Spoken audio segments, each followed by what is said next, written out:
Bumaba sa 4.5% ngayong taon kumpara sa 5% noong nakaraang taon ang unemployment rate sa bansa ayon sa PSA. Samantala, libu-libong scholarship program na alok ng TESDA at mga in-demand na trabaho, alamin sa report ni Paul Hernandez.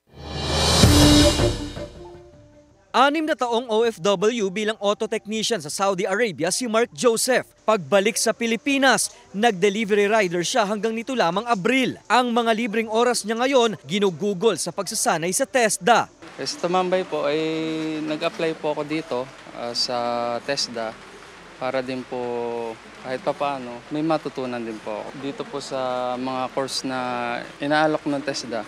Kung pagbabatayan ng huling datos na employment situation itong Setyembre ng Philippine Statistics Authority o PSA, kabilang si Mark Joseph sa 4.5% na Pinoy na walang trabaho sa Pilipinas o katumbas ng 2.26 million unemployed Filipinos. Mas mababa ang porsyentong ito kumpara noong nakaraang taon sa 5.0%.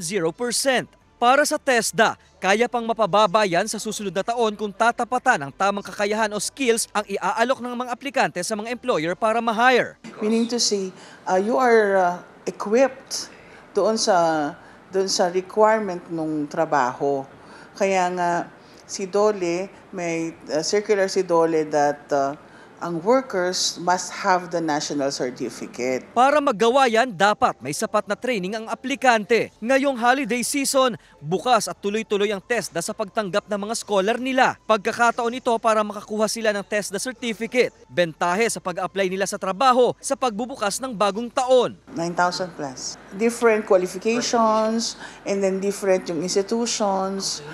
Meron na sa private school, meron na sa private training center, merong nasa dito, sa Regional Training Center, meron. In-demand pa rin na kurso o programa ang welding, construction, tourism, automotive, health and wellness at agriculture. May online courses din na inaalok ang TESDA para sa mga gipitang oras sa pag-attend ng in-person training and classes. Tumatagal ng 2 hanggang 4 na buwan ang pagsasanay, depende sa programang papasukin.